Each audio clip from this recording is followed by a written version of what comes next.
it. And I'll post this tweet and we're off and running. You found the list? Do you want me to send it again? We just roll with it. That's fine. It's pretty straightforward. All right. I feel like these cards are so not memorable at all. I enjoyed this last one. Okay. I just posted the tweet.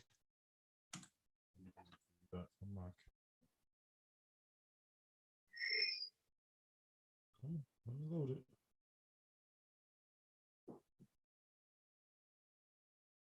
I have like my work computer set up here, and I've been moving my work mouse for like the past 5 minutes, wondering why my mouse wasn't moving.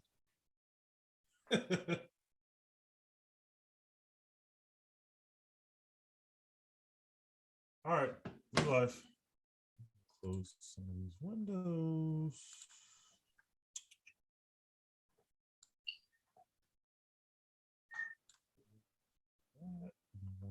Notes. That's not my notes. Hold up. How do I just do that? What happened? I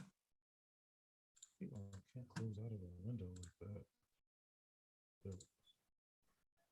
All right, this is what I need. I need the notes.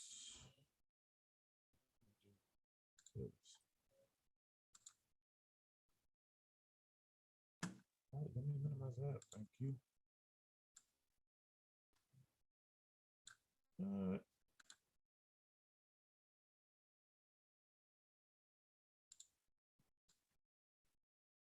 All right. Welcome to everybody that's joining us live, and also welcome to everybody that's joining us listening. This is our 7th episode of the Underhooks podcast. Obviously, today we're going to recap the Aldo Font card and also preview this coming weekend, UFC 269. But before we do that, Stefan, what's good in your life? I'm making it, living. This is a late podcast for us. I said I always make T's do these super early. So I said I'm going to stay up. Like 2 minutes ago, I yawned. I was like, damn, it's rough. I'll have y'all know that my Rockets are currently up. Then we only up 8 now, but we up 8 points on Stefan's Nets. The slander is going to happen. It's in the fourth quarter. So as long as Rockets can close this out, there will be slander in this podcast. I got the game up on my other screen. Getting cooked. This is just a plot to get Kyrie to go take that vegan vaccine and get back out here. They said Kyrie was going to take the impossible vaccine, the plant-based version. Oh, son, going so bad, dog. Oh my God, they're gonna tell Kyrie, hey, this is vegan, right? And he's gonna take that vaccine and be right back on the court. Y'all don't have KD, but we one of the worst teams in the league. So y'all getting slandered if we can win this game. But we'll revisit that once this game goes final. But we're gonna start by recapping a couple fights on the Aldo Rob Font card. It gave us a great main event on that card. And there were a couple other fights on the card that were notable. I really let me see.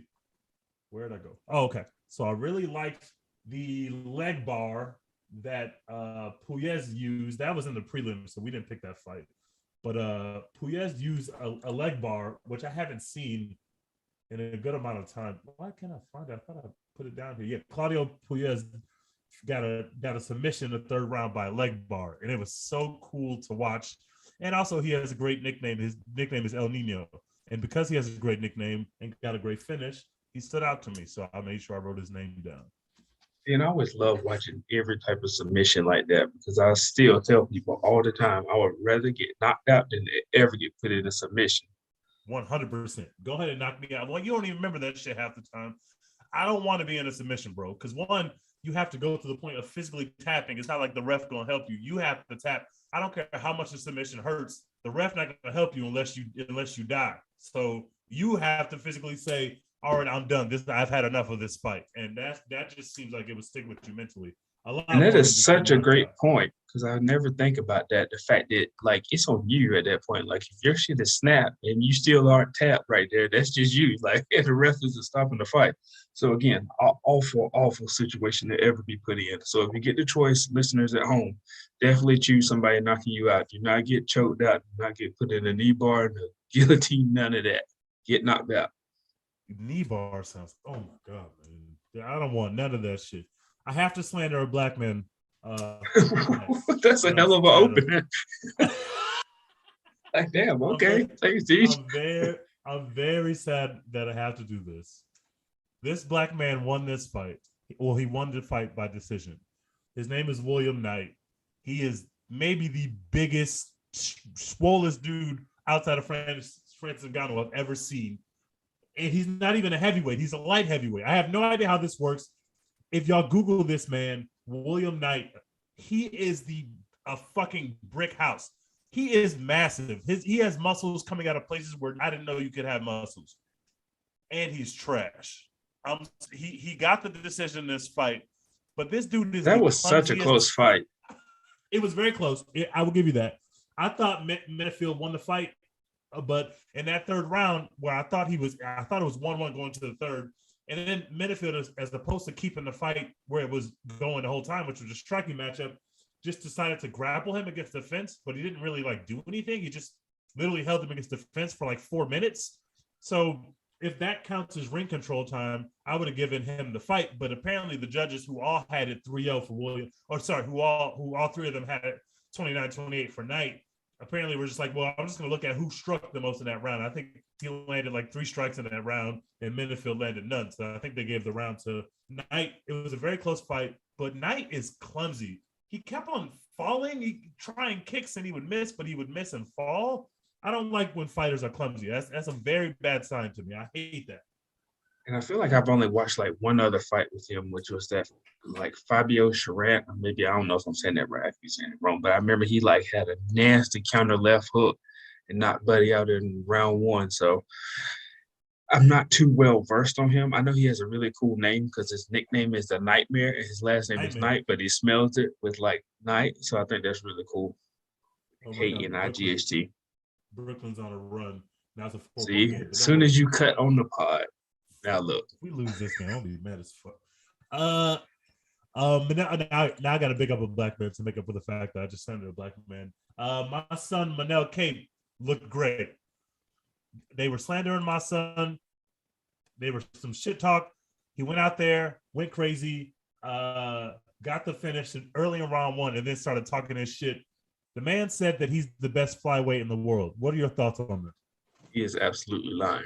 Man, it's not even close to that. He's had I think he's 2-2 in the UFC, right?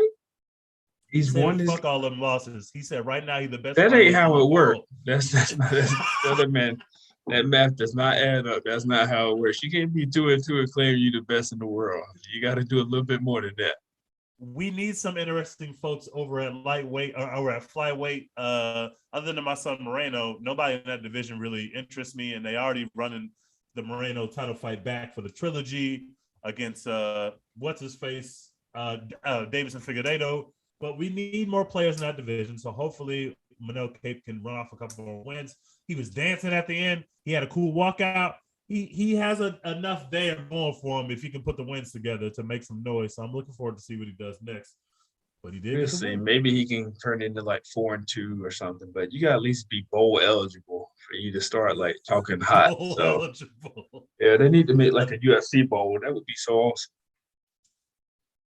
At the end of the year, we'll just get the great UFC. Let fans vote. That's right. Or let fans vote on the bowl. We got to talk about probably the best story in the UFC this year. It's been Chris Curtis. Now, both you and I picked against Chris Curtis on this card. We thought Brendan Allen would get the job done. Brendan Allen was in absolute hell in round 2, and Chris Curtis knocked him out.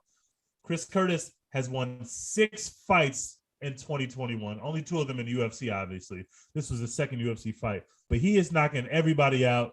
This guy has retired. He's older. He's an older guy. He's retired a few times, come back to the sport, and now he's living his best life. He had $10 in his account before his UFC debut at 268. Now he's got 2 wins in a matter of a month. Chris Curtis, maybe he's here to stay, man.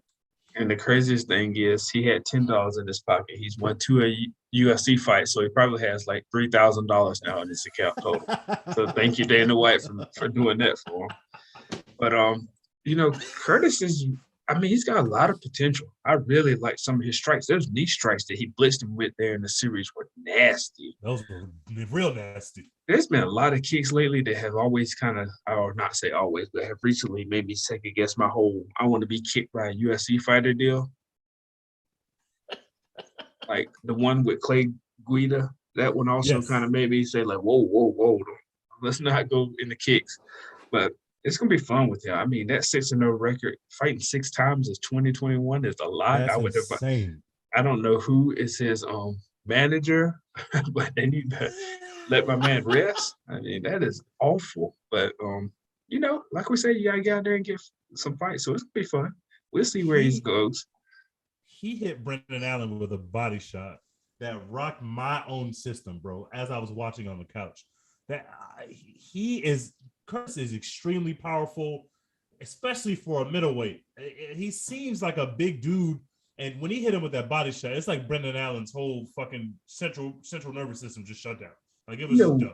One thing I think UFC fighters don't do a lot of, and I never claim to be like a big boxing fan, but I've watched boxing enough. I don't feel like there's enough body strikes, and I feel like that is such a big component to wearing down your opponent.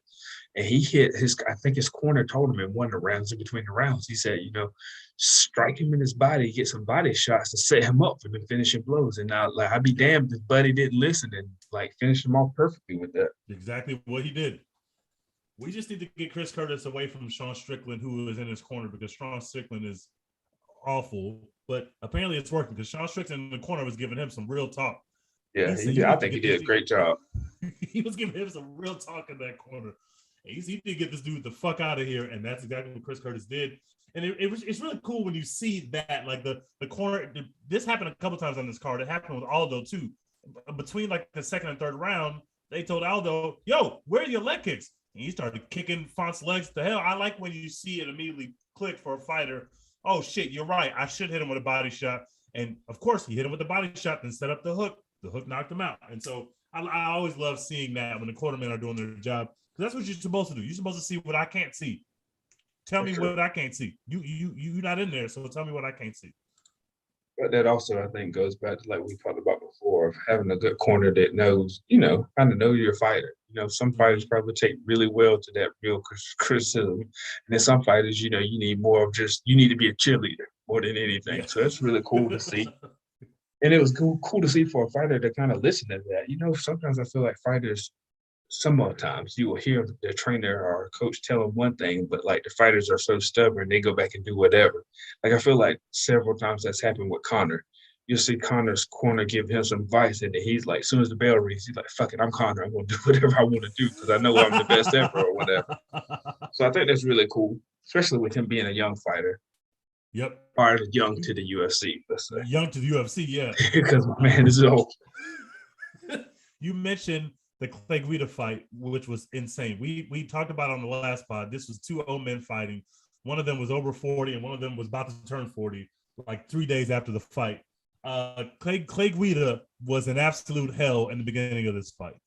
And I will give Keith Peterson a ton of credit because he kept yelling instructions to Clay Guida when the punches were landing. There was a knee that Clay Guida got hit with that was I don't know how he survived. Oh my God. So Scott Peterson keeps on giving him Keith Peterson keeps on giving him verbal commands. And Keith Peterson said later, like, he kept listening to my commands, but you could see it. Like, it's true. Guida was always there, even though I don't know how the hell he was there. But Clay Guida is one of the toughest guys in the sport, so I guess we shouldn't be too surprised. But not only that, like, if he loses that fight, we still give him props for surviving. He came back and submitted a BJJ black belt on the ground. Yeah. Got on his neck and choked him out. That's insane. Yeah, and I think one of the hardest things was for Santos. He was just done, man. I mean, he put up an absolute flurry of strikes in that first round. I was like, bro, do you know how old you are? Like, you're about to be tired in like a couple of seconds. And but really, like, I think he had 2 real good kicks. I remember there was one, and then there was that knee that he hit Clay with. And I was like, bro, this is over. And somehow he survived it. And like you said, like, after that, you could tell he was gassed. I've never seen, not never, but like, it's rare to see this happened in the beginning of the first round, and about halfway through the round is when you can kind of tell Clay Guida was back. And from that moment, for about 2 minutes, Santos doesn't throw another strike because he's gassed and he's just like going through the motions. And you can hear Clay's corner yelling, "He's tired! He's tired!"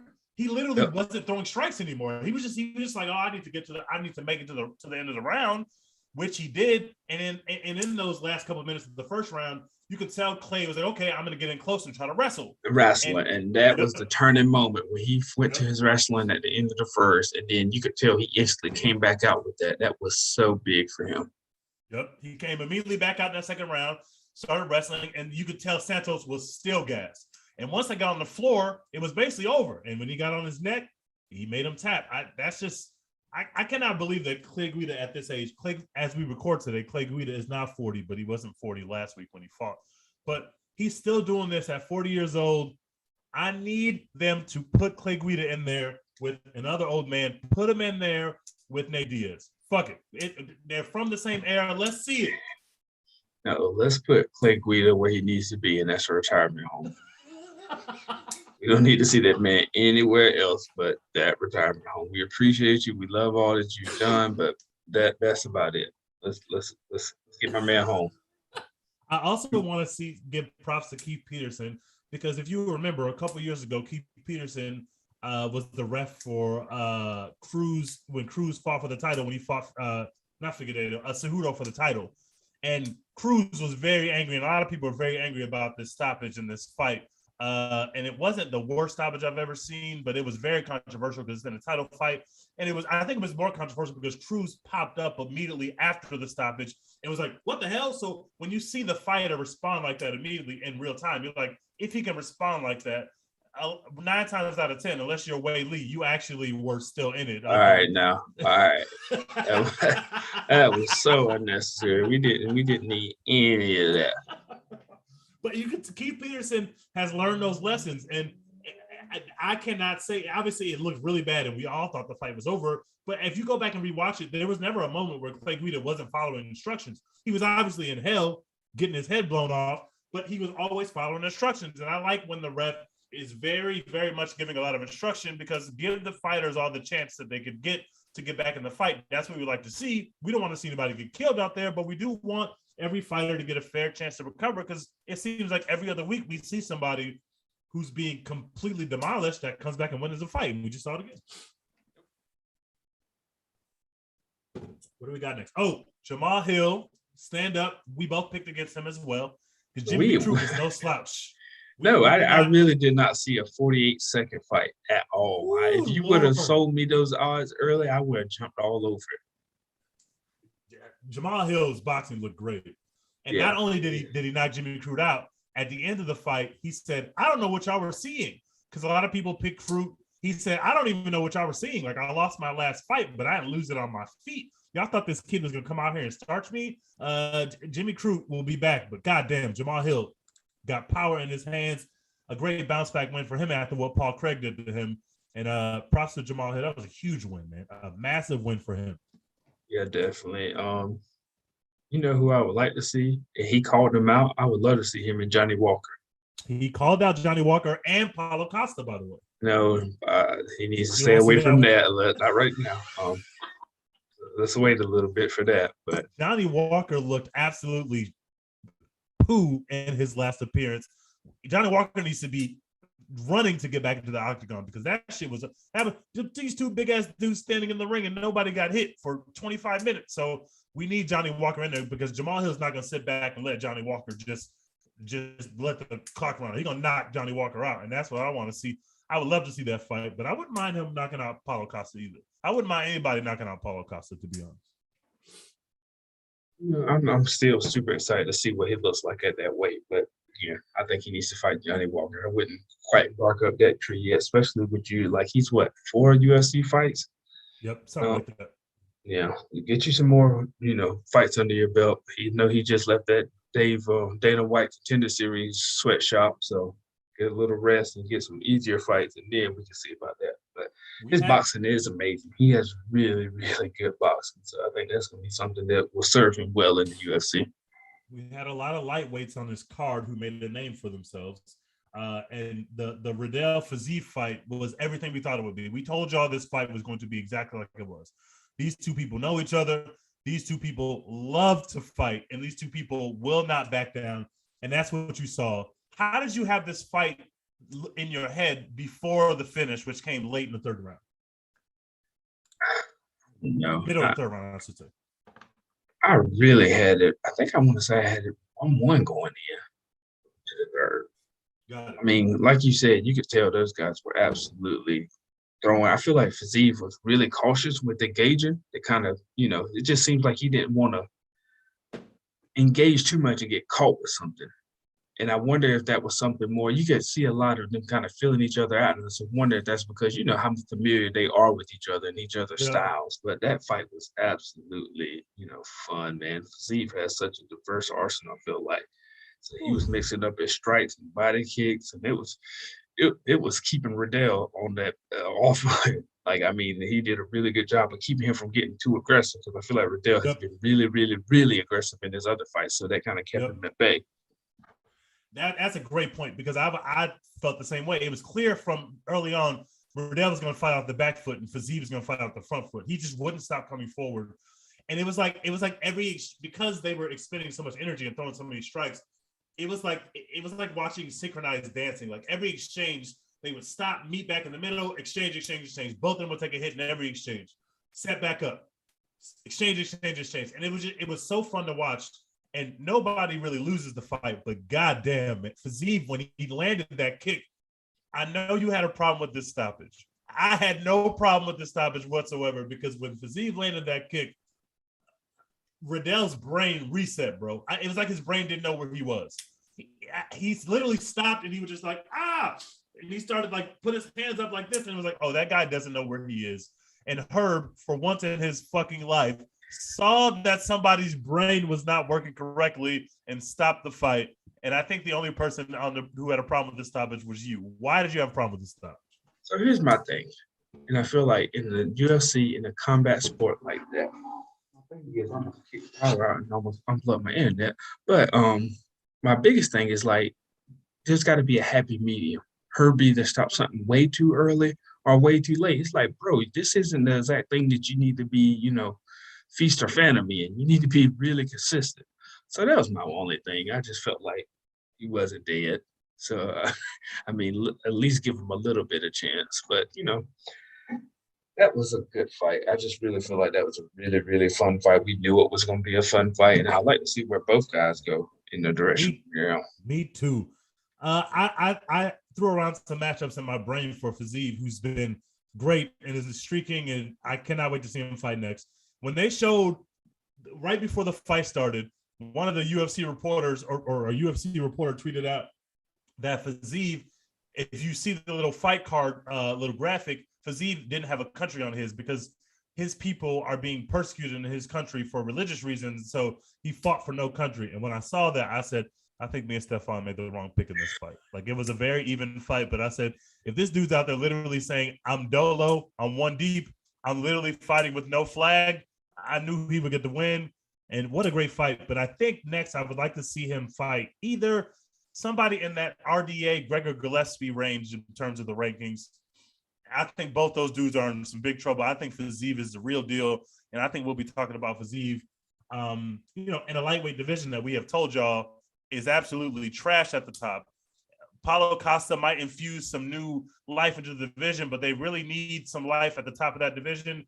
I think Fiziev is going to be one of the people that can get there, and whoever he fights next, I expect him to win, and I expect him to call out somebody for a title shot. Be on the lookout for Fiziev. This guy is really good. Yeah, and I thought about maybe like a Dan Hooker would be fun for him, but I don't know if they would. I don't know if they would make. So I don't know if they would actually make that. And then I feel like the other guys like above him, they already have their match that's ideal for them. So it's like, who is he going to fight? So I feel like he's going to be in a situation where he's probably going to fight somebody below him, which isn't really fair to a guy that's up and coming. But like, you've got all these matchups that are already set in stone, in my mind, are set in stone, or they're just bigger blockbusters. Like, you still got some really big names that you can really push and get a sell and a draw for. So it's not like, yeah, you need an infusion of new talent, but it's not like you're dying in that division for a fight or a match that will sell in there. So it's going to be interesting to see what they do with them.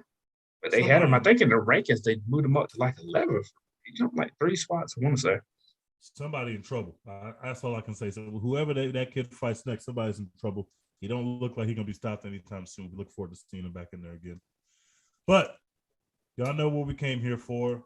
The King of Rio is still the King of Rio. This is a great fight. Rob Font really brought it, but Rob Font got his ass fucking whooped in that ring. And the power difference was clear the minute they were landing. Did you know that Rob Font landed more, outstruck him? He landed more strikes in this fight than Aldo did?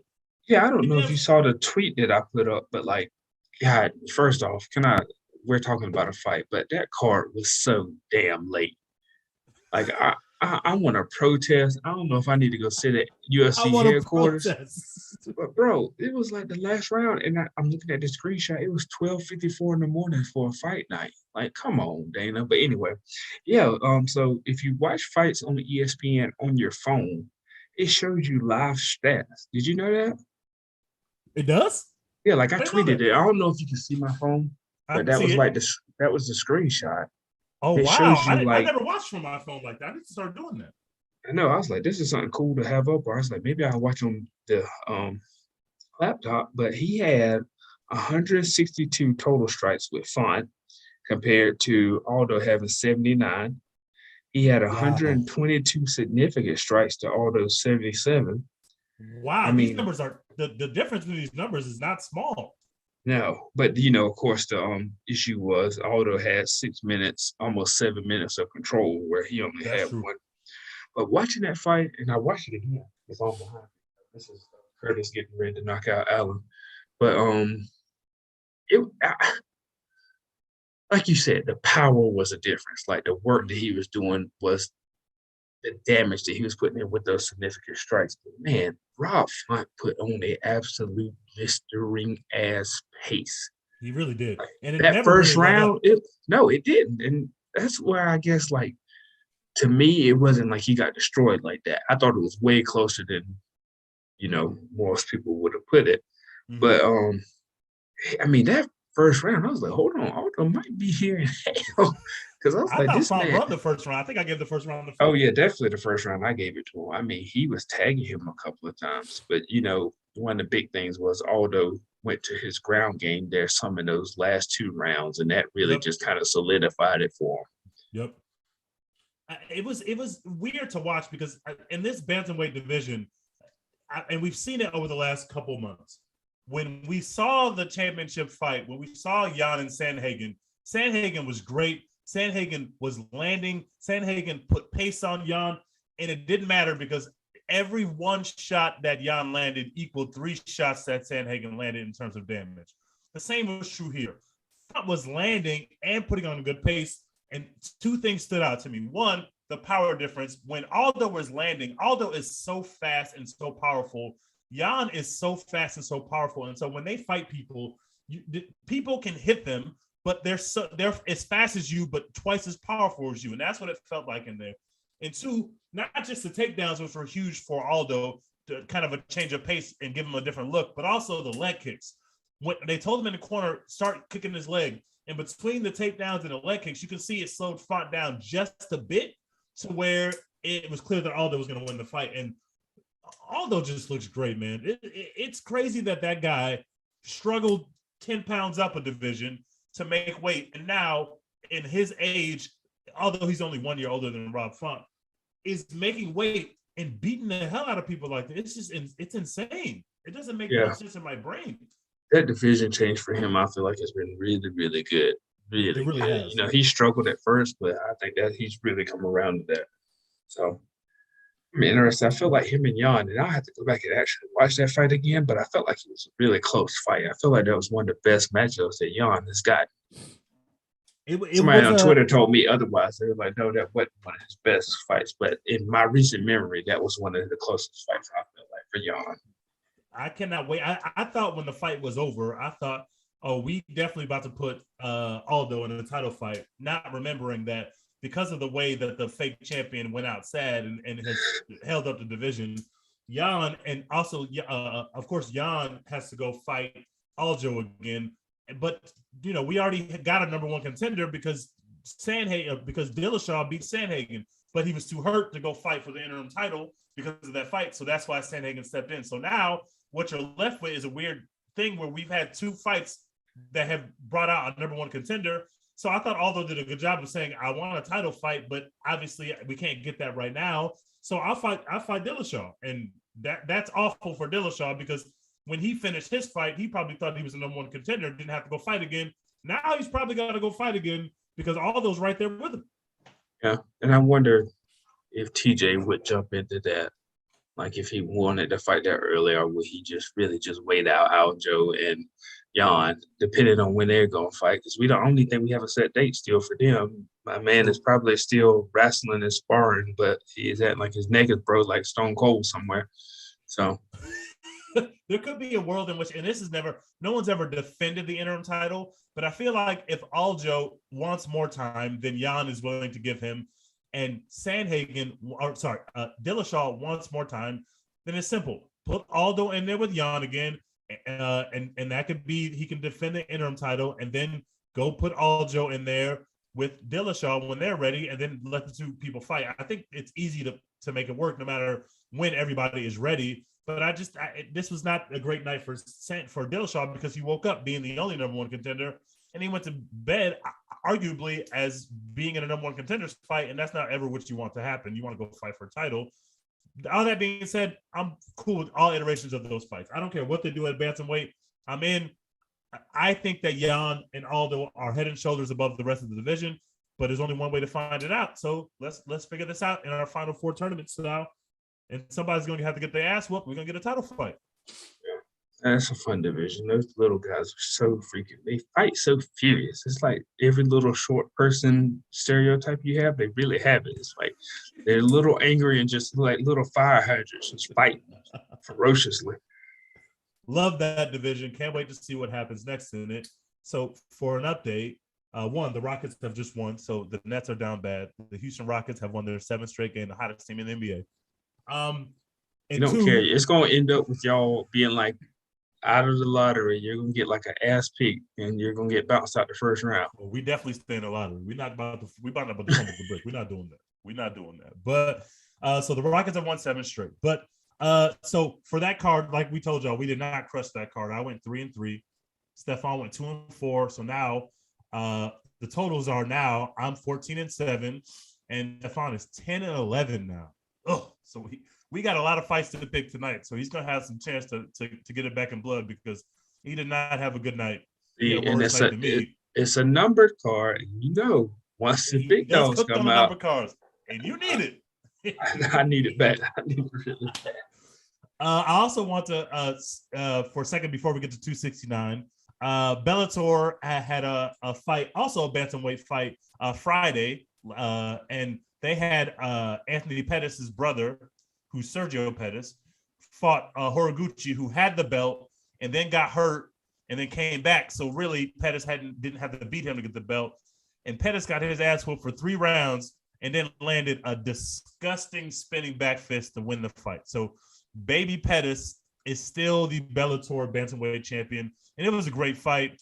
And I like to keep my eye on Bellator because this year alone, they've had 2 or 3 main events that were super dope.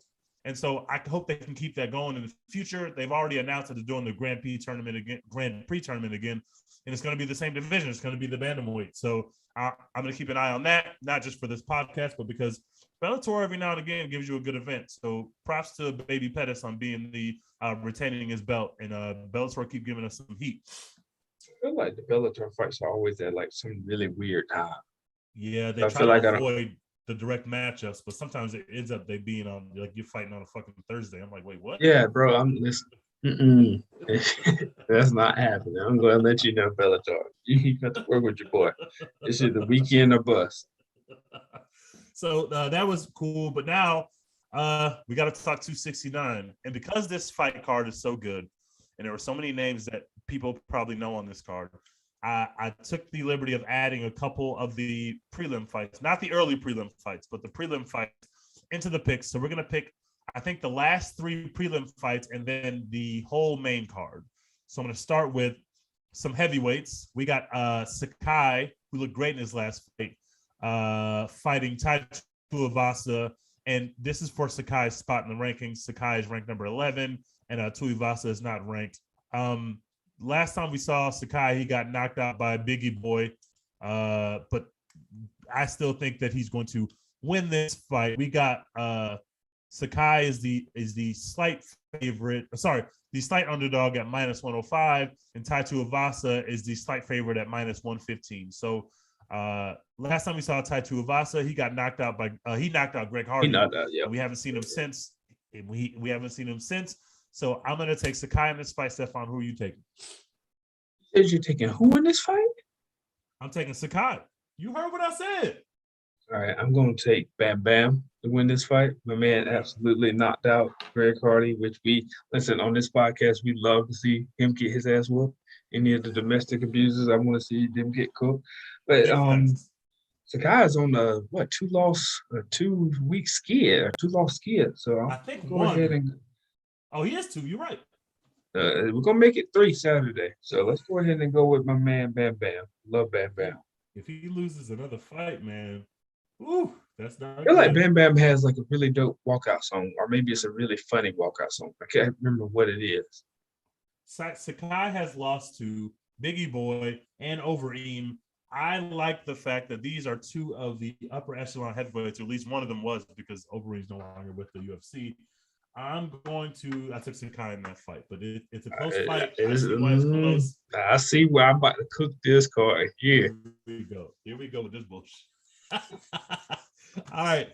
The next fight has been a little bit controversial because even though it has 2 ranked fighters on it, it is an undercard, and it also has a legend in Dominic Cruz in it, but it's on the prelims, and other fights that are not on on the main card don't have 2 ranked fighters in it. So this is the where'd I go? This is the Pedro Munoz and Dominic Cruz fight, and I think they are number 9. Cruz number 9, Munoz is number 8. This fight is even odds when I looked it up today. Both of them are at -110, and it's kind of crazy that it's just weird to see Dominic Cruz in the same division as Jose Aldo, just because they were both dominant at the same time of their careers, but they fought in 2 different divisions. But Dominic Cruz is fighting Munoz here, and there's controversy here because people were upset on behalf of Cruz. I'm not sure that Cruz was upset that Sean O'Malley, who we'll talk about later, is on the main card, despite the fact that he's not ranked, and the guy he's fighting is no longer ranked, although he was ranked when they booked the fight. And these 2 are fighting down here on the prelims. But it looks like, according to Sugar Sean O'Malley, that Cruz had the option to fight either Munoz or go fight Sean O'Malley, and it seems like Cruz picked Munoz to fight. So he might have been ducking the smoke from my son Sean. How do you got this fight going? Going with Munoz, I feel like, he's had such an insane fight card. Like his strength of schedule, if this was like the BCS and we were giving him a strength of schedule poll, he would definitely have it. It's like his last fight before this was Aldo, which, I mean, he went 3 rounds with him. It was still a unanimous decision, but still. Then after that, he beat Riviera. And then before that, he fought Edgar. So I feel like Edgar and Aldo, like, that's rough. Like, you can't be like, damn, my record sucks, but damn, I played Bama and Georgia back to back. So I'm gonna go ahead and go with Munoz on that one. Well, we about to have some differences on this card, so you might get some back because I'm taking Dominic Cruz in this fight. I trust Dominic Cruz more. Dominic Cruz is a legend. Munoz is a really good fighter, and he lost to Jose Aldo, which is by no means am I going to judge anyone for losing to Jose Aldo. You just saw what Jose Aldo can do. So I ain't ever going to hold that loss against somebody. That dude is a different level of monster. I think this is a very close fight. Obviously, Vegas agrees with me. I'm taking Cruz. I'm taking the experience. Cruz has been in there with everybody. I'm going to take Cruz to win this fight. The next fight contains my white. So we're opposite on 2, right? I've been opposite on every fight so far on these 2 fights. If you keep this going, it's going to be a big gamble. You're either going to be down very bad, or you're going to make some ground up, and it's going to be a competition again. We're going to see. The next fight includes my white son, Josh Emmett, who we have not seen in more than a year because in his fight last year against Shane Burgos, which was probably the fight of the year, he tore his ACL and still won the fight. That's what kind of dude we're dealing with Josh Emmett. Josh Emmett is going in there against Dan Ige, who is also a great fighter. Josh Emmett is number 7 in the division. This is the featherweight fight, and Dan Ige is number 9. Right now, the odds have it Emmett is the favorite at -160, and Ige is the underdog at +140. And if Emmett can win this fight, this will be 4 in a row. He's already number 7, so we are talking title contention if Emmett can win this fight. Obviously, I'm not picking against my son. Who are you picking in this fight? Ige. His last fight was against my son, the Korean Zombie, who I am an absolute stand for. True. He's 73. So I feel like this is really good chance for him to kind of solidify his rise. I mean, what was it? I think it was like a 22-second fight when he was fighting Gavin Tucker in March. Yep. So, and then, he dropped that decision to the Korean Zombie. But still, I'm telling you, Ige wins this one, and I think this is going to be fight of the night, or potential fight of the night potential. Let me stop. You took the words out of my mouth. I agree. You got 2 other really, really big dogs in the last fight of the night, so I feel like big dogs always get fight of the night if it's halfway damn decent. But this one has big, big potential on this. Definitely, I want to tune in for this fight. Again, it's a prelim fight, but you do not want to miss this fight. You don't want to miss the whole prelim card is pretty good. The early prelims are just okay, but the prelims are pretty good on this card. And this is the last prelim of the night. You definitely want to make sure you're sitting down and got everything going before this. And I bear the lead here. I'm smoking brisket for the UFC for 269. So I'm about to be fully in my bag, eating brisket, watching my son Josh Emmett put Stefan in a 0-3 hole before we even get to the main card. Now, look, we got to make sure this brisket. I told you was running from the grind earlier today. Here we go. You got to smoke the brisket the whole way through. You can't cheat. All right, go ahead and tell the people how you going to cheat. The brisket is going to be in the smoker, and then it's going to spend about 20 hours in the sous vide, and then it's going back in the smoker. It's going to be elite. This is going to be that thing going to be leaking on the timeline. I'm going to have it on the timeline. It's going to look like a black scene, bro. It's going to be crazy when I put this brisket on the timeline. It's going to taste good, but you didn't put in the work and the love and the sweat. Like, if your beard don't smell like smoke, you ain't really out there in the grind. Like, when I'm smoking food, I have to throw the hoodie or t-shirt, whatever, and wash 2 or 3 times till the thing smell like smoke. I don't have the wife tell me. She said, "You can't get in the bed. You smell just like smoke." So that's right. You running from it. Anyway, so all right, now we can go to the main card. Like I said earlier, Sean O'Malley's on the main card. He's fighting Paiva. And Paiva was ranked when this fight was made. And if you look on the UFC website on the fight card, they show that he's number 15. But on the official UFC rankings, he's no longer on there because since this fight has been booked, 2 people, Marlon Vera and somebody else, have won fights that put them in the rankings ahead of Paiva, despite the fact that Paiva didn't lose. He was 15. He didn't lose. So I only bring that up because people have been saying Sean O'Malley never fights ranked fighters. Then he signed a contract with a ranked fighter who is not ranked anymore. So people have been saying he's still not fighting a ranked fighter. But whether Paiva is the 15th or 16th or 17th ranked fighter means nothing. This is a step up in competition for Sean O'Malley. Obviously, Sean has fought. I just said his name, Marlon Vera, and he lost that fight. But this is a big contender for him to fight, or a big step up in competition for him, compared to like he just Chris Matino, a dude we never heard of, who was just standing out there getting punched in the face for 3 rounds. Paiva ain't that guy. Paiva's gonna land his offense. I wish that this was a Sugar Sean Dominic Cruz fight on the main card. That would have made perfect sense for me. But I'm fine with him fighting somebody about this level, and then we'll talk about him getting a fight against somebody in the top 10 or just outside the top 10 after he wins this fight, because I am picking my son Sugar Sean to win this fight. All right, so we get our first agreement. Okay, there we You, go. you know how much I love Sean O'Malley, so I'm an absolute stan. I feel like he has the charisma, the personality, whatever you want to use to describe him. He does all of that, and we just need him to keep winning because he will be an absolute big name. But this is good for him. You know, he needs that step up in competition. You know, I feel like that's It kind of the really same does. thing with like Kamzat. You know, yeah, it's really great, but you need to start fighting some actual people. So it's gonna be good. I'm excited. I hope he wins because I absolutely want to see that kid get his shot at stardom, which I think he's on we the cusp of. we finally disagreed. We finally agreed on a fight.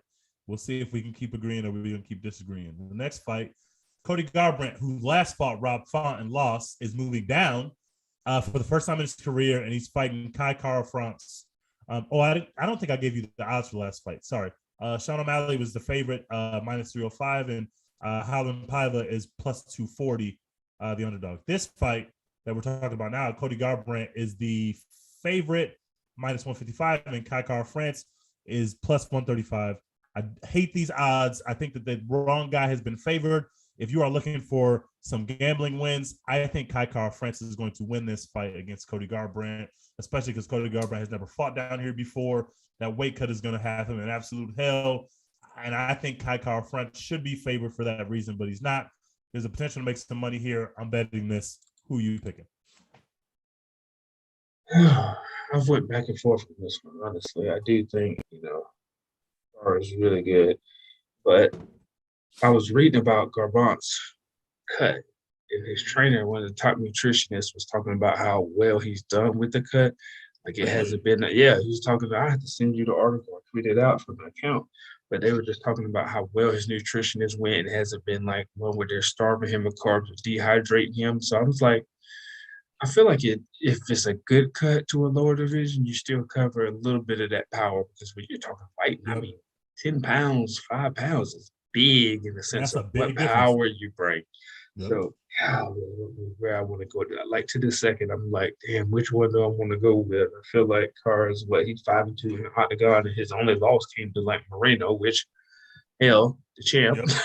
Yep. And then the other one was Brendan, which is also like a top contender. Yep. So,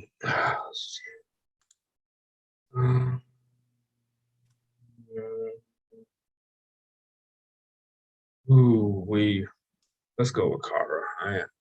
My man Okay. Garbrandt is on he's on a hell of a losing streak walking into this. But don't be surprised if I think he puts together a really good fight with this cut. This is an interesting fight because whoever wins this fight is immediately a contender at flyweight. I already said earlier in the podcast, they need contenders in that division. I mean, they didn't want to do Davidson Figueiredo part 3 against Moreno, but nobody else was really standing out enough. There are people that have wins or on winning streaks, but nobody has that name. Cody Garbrandt is a name. Cody Garbrandt has been in there against the best of the best. He's been in absolute wars. He's fought a lot of people at 135. He's fought TJ Dillashaw. He's fought Rob Font. This guy's been in there with killers. And so he could really infuse with a good showing, especially. He could really infuse a lot of new blood into this division. And I think whoever wins this fight, we're going to be talking about them winning maybe one more fight to get a championship shot. So this is a really important fight in the flyweight division. I'm excited to see how it plays out. This next one, I'm making you pick first, but my pick is going to be easy. So Jeff Neal is fighting Santiago Ponzinibbio. And I think we mentioned this on the podcast last week. Jeff Neal got arrested on Thanksgiving. He got a DUI on Thanksgiving. Now, why would you be drinking or doing anything a week out from a fight or 10 days out from a fight on a pay-per-view? I don't know. All I know was is around family. He was stressed out. They were talking that bullshit. They was arguing. They said, you know what, dog? I'm fucking fucked up.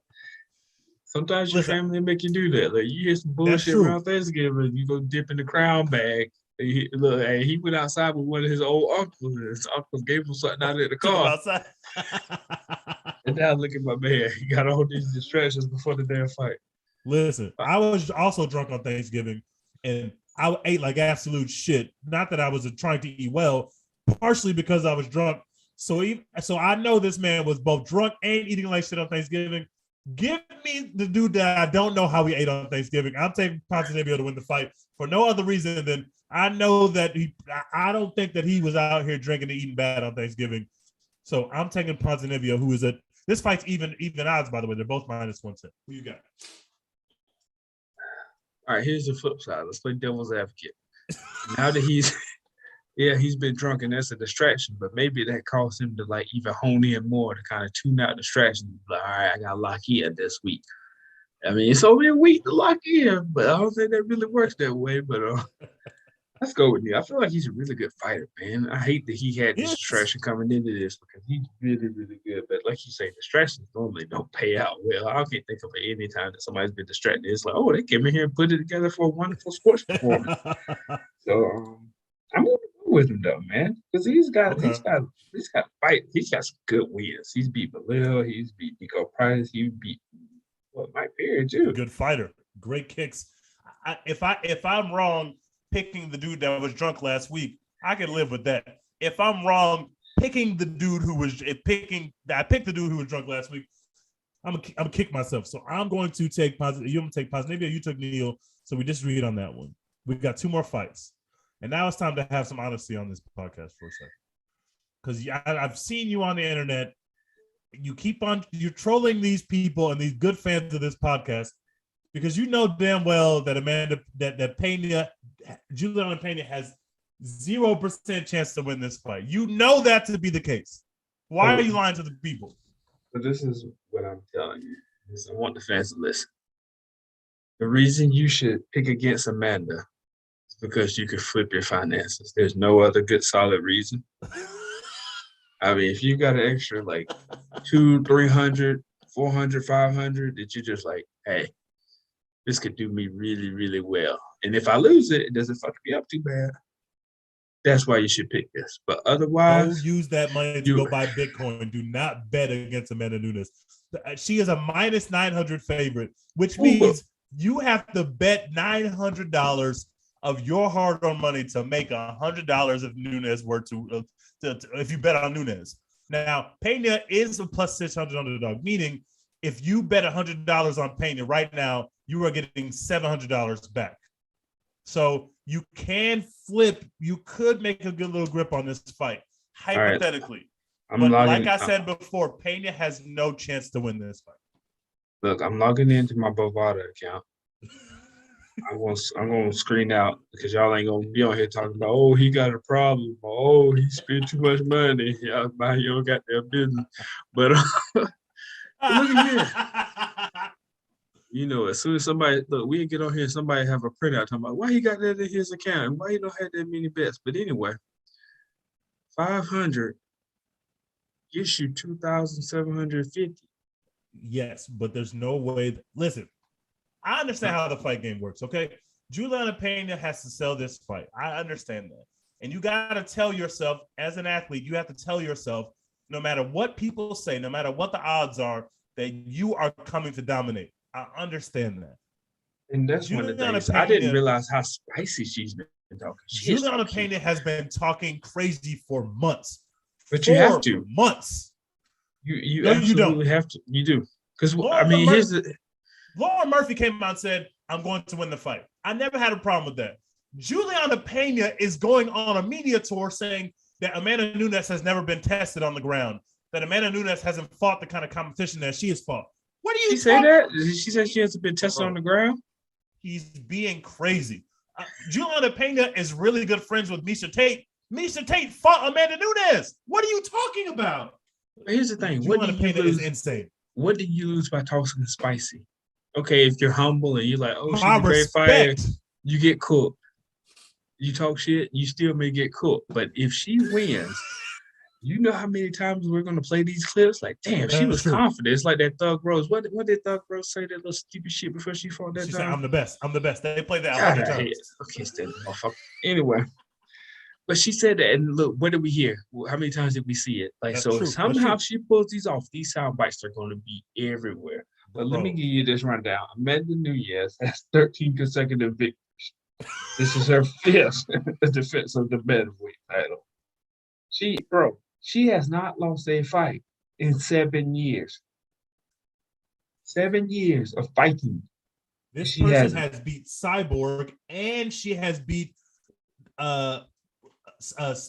Valentina twice. like this woman has been in there against absolute killers. And all due respect to Juliana Pena, she does deserve this shot. She deserves to be here, but she's only here because that division is so trash, and she won like 2 fights in a row. Like, what are we doing here? Why is she talking? She went around like she Pac. This is crazy.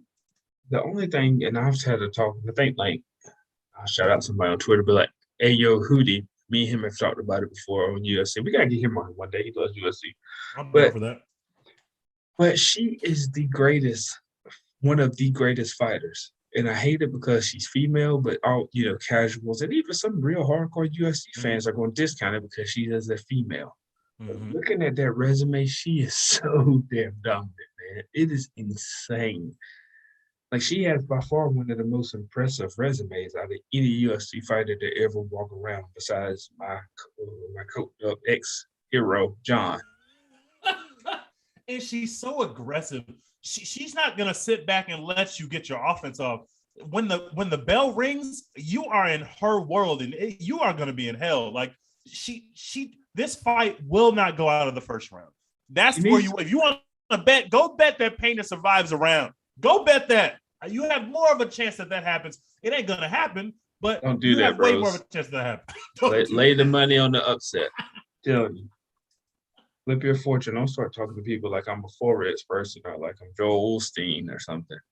Like, Amanda said she gonna finish this fight on the ground just to prove a point. And when she said see that, if they I have any believe her. prop bets with it. Let me see. 19 bets on it. They know people gonna be out here foolish. Somebody need to let me bet how fast will Juliana Pena apologize for talking crazy.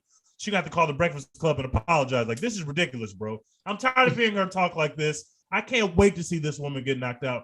You don't talk about the Rebel Lioness this way, bro. Amanda is the GOAT. It is insane that this woman winning by decision like is plus 1,200. This coming to a draw is plus 6,600. I mean, I don't think I've seen a draw in a long time, but listen. God, these odds are awful. If Juliana Pena wins 2 rounds of this fight, bro, and loses in the 3rd round, I'll pay our listenership. If you can get Amanda not in this thing within 4 rounds, it's plus 1,000. I'm about to throw up a nasty parlay and say YOLO on this bitch. Nasty parlay. Bro, don't go wasting your money like that. I'm about to take some money out of the baby's mouth. That's right. Now I'm about to go in the baby's piggy bank and see if I can flip the script for her. She got a hell of money in her bank account. I think I got something like $200 in there. So, man, if I lay that on her, I mean, she ain't on the couch for a long time, so I got a lot of time to put it back. I got a lot more bets I can bet. Yeah, I can get it back in blood on that Texas 2022 title. Y'all have to, if you want to go look around, just Google Juliana Pena. She's been going crazy. She crashed a press conference that wasn't her fight at all and asked Dana, where is Amanda Nunes, because Nunes got COVID. So this has been going on longer than, it's not just been during fight week. She's been doing this for months. She's hyping up the fight. She's doing her job. She's selling the fight, and she has to get some attention on her. I understand that. But all of that is going to crash and burn when you are on the ground down bad a minute and a half into this fight, which is what's going to happen. Obviously, I picked Nunes. Who are you picking? I know you're telling the fans to go. No. I'm picking Amanda. Don't get that twisted. No, look. Hey. Look, guys, no. I'm picking Amanda. Please, no. We're not giving you free picks. All right, so we both got Amanda. And now we got the main event. Obviously, this is your GOAT right here, or your one of your GOATs. So I want to tell you how Charlie Olives can win this fight. I'm not saying I'm picking him yet. I'm not saying that. What I'm saying is, if this fight goes to the ground, absolutely, it is going to be hell on earth for Dustin Poirier. That being said, Dustin Poirier, I should read the odds. He is a minus 160 favorite, and Charlie Olives is a plus 140 underdog. I think this fight is a very close fight. Yeah, but I think it's going to be a good fight. I think it's going to be a great fight. I've seen the new Charlie Olives, who is willing to go to the darkest places to get a win. I thought when Michael Chandler had him in hell that fight was over. I thought Michael Chandler was about to be our champion. And Charlie Olives was able to come back and knock Chandler out. Justin Gaethje didn't even knock Chandler out, guys. Justin Gaethje did not knock out Michael Chandler. He tried. He hit him with everything but the kitchen sink. Michael Chandler just kept coming forward. Charlie Olives knocked out Michael Chandler. All right. So this guy, while he's not the striker that Poirier is, has power in his hands. If he lands the right shot, he can knock somebody out. That being said, this is Dustin Poirier's fight to lose. He has been the best fighter in this division for maybe 2 years, especially since Khabib left. This is probably our best fighter. This guy has been gone toe to toe with everybody. This guy looked down Justin Gaethje in a strikers match and said, "Fuck it, let's go," and was taking shots and was landing shots. Dustin Poirier should go out there and win this fight. I'm picking Dustin Poirier. Where if you curse DP, this is my last episode on the pod. I can't deal with that. I love DP. Dustin Poirier, by the way, I can't keep saying DP like that. So I'm like, what are they talking about? But yeah, this is a family podcast. That's right. Yeah, cancel episode 7. But Dustin is a hell of a fighter, man. He's such a good guy too. I like him. Both of these guys are really cool guys and good guys. I don't know if you've been watching Embedded, but some of the Embedded episodes have been so fun with them. But yeah, like you said, the biggest thing is where does this fight go?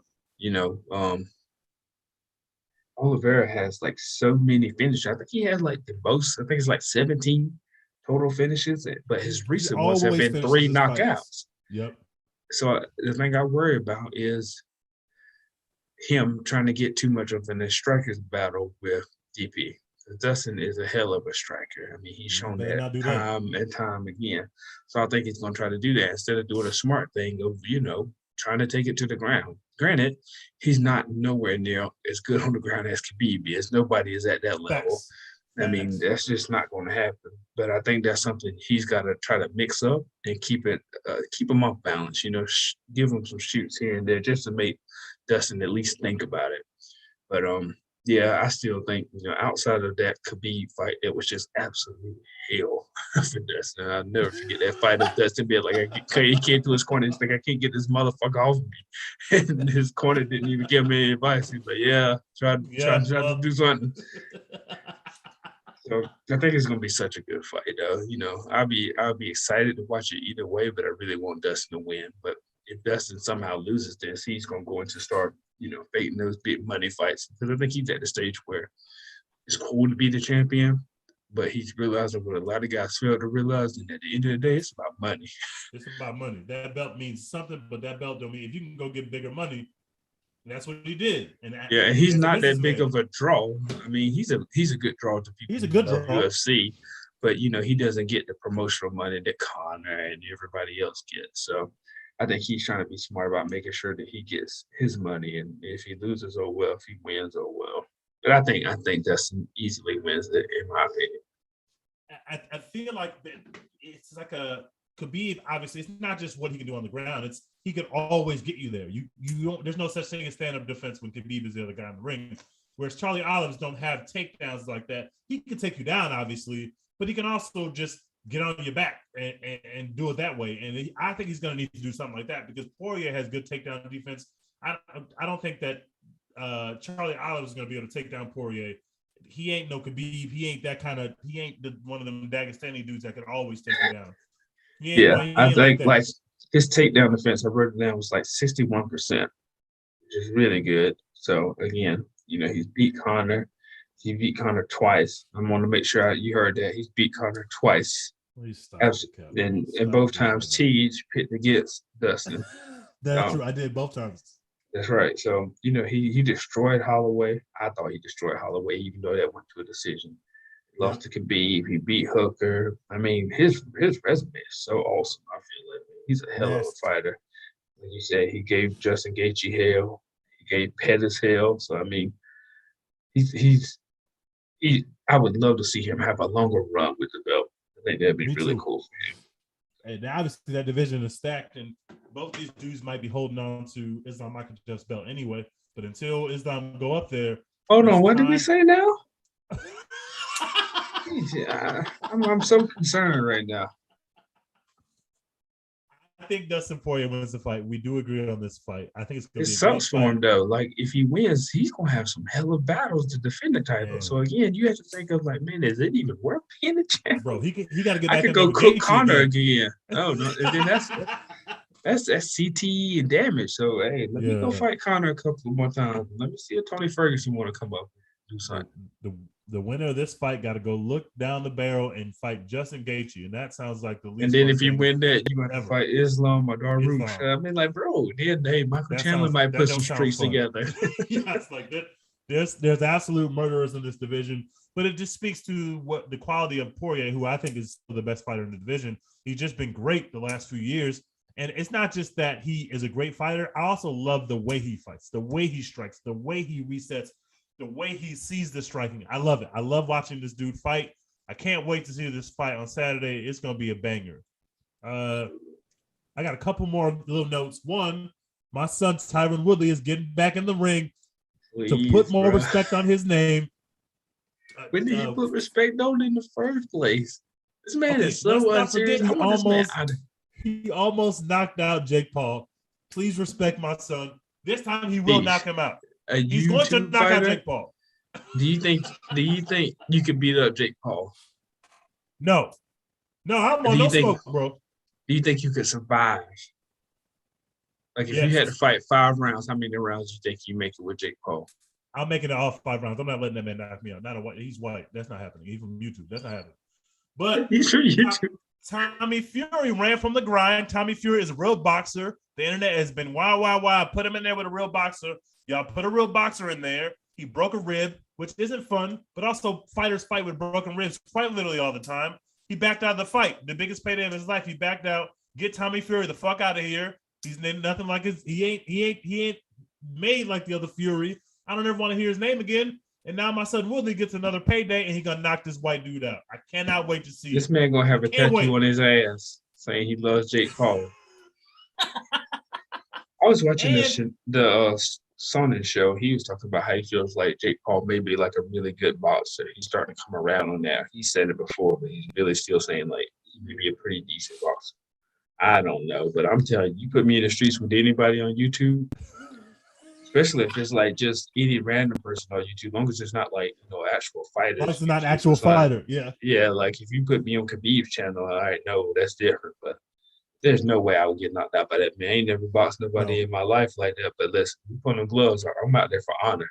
Yeah, something Woodley doesn't have, but I'm out there for honor.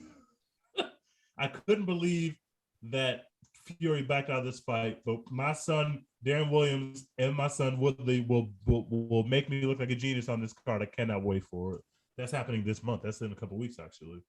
And then Mo Makhachev. Mo Makhachev is a fighter from the Middle East who has a lot of buzz coming from the Middle East and Europe, who's making his UFC debut here soon. He's probably going to make his UFC debut in March on the London card. And he called out Cody Durden. If y'all remember, Cody Durden a couple weeks ago fought an Asian fighter and said something racist after the fight because the Asian fighter didn't want to shake his hand. Mo Makhachev saw this happen and tweeted, "I want to fight this guy and shut him up because I don't like the fact that he said something racist." Perfect way to get a face versus heel setup. And that fight's been announced. So Mo Makhachev is going to make his debut against Cody Durden. It's going to be great. And people are really excited about Mo Makhachev. So we'll see if the hype is real. And the last thing I want to talk about, did you see that clip going around a couple weeks ago in Poland where they had an MMA fight that was 5-on-5? Yeah, I think I was the one that tweeted that. And I need to know, what are the rules? We need to dig into that a little bit more. I haven't looked at it like that, but like, do they have to fight the one person they're fighting, or can you just like, hold on, I'm getting cooked, let me run around and fight somebody else? In the clip, everybody squared up, but when the ref would, first of all, there's only 3 refs in the ring, which is insane because people were getting cooked and the ref wasn't watching and people were getting absolutely smoked. But the ref will call off one of the fights and then that person has to leave the ring, the person who lost, but the person who won stays in the ring. So it comes down to like 4-on-1 or 5-on-1 at the end. Yeah, basically. You got 5 people fighting one person at the same time. Bro, imagine if you look up and all your boys cooked within the second. You like, oh Lord. Like, do you have a corner to pull you out, or do you just There's got to be some type of etiquette to me. Don't jump, bro. Don't jump me 5-on-4 in the real UFC for our sanctioned So fight. in the clip, it got down to 5-on-1, and the ref just called it. The dude was basically just like this, and the ref just called it. Like, there's no, you. What are you gonna do? There's 5 people He's that are pussy. your You got to same be weight built size. different. You You got to do like you got to be what? Iron Man. What was the movie? I think it was Mission Impossible. He like shook out his little cufflinks or whatever. That's what you got to do. And be like, hey, all right, it's time, man. Y'all want to do this 5-on-1 bet? I need Dana to bring at least a 2-on-2, 3-on-3 match, and I can watch people get smoked. It's like obviously it's not like and real. then you like find out Dana's like split the purse, so you were fighting one match, so but now you got to split it with 4 people. Bros, don't do that. If Dana come to y'all with that 5 ways. Yeah, no. If Dana comes to y'all with that, tell him no. We're not doing that shit. Not. All right, so we actually are different on a lot of picks on this card. So we got some chances for you to make some leeway up, but I think I'm about to really cook you on this card, and then it's scary hours. It's definitely scary hours. There isn't a single pick that you had. I was like, I could see that happening. So I feel really confident about this. I might as well go ahead and do the victory dance. Some good tweets and just. We appreciate y'all tuning in. Go Rockets. And we'll be back to recap 269. This is the last pay-per-view of the year. And we got a little bit more heat after this pay-per-view for the year, but we'll be here recapping it all and watching it all. And we appreciate y'all for tuning in. And we out of here from now. Right. Team DP. That should be the hashtag for the weekend. Fire it up if you listen to the podcast. Team DP. This is a family podcast. Do not tweet Team DP. You're going to get some looks. You're going to get some hashtag looks, DP party. Next time y'all hear from us, we'll know who is the lightweight champion, and we'll know a little bit more about where these divisions fall. And I'm excited to see it. Thanks y'all for tuning in. All right, where's my record button?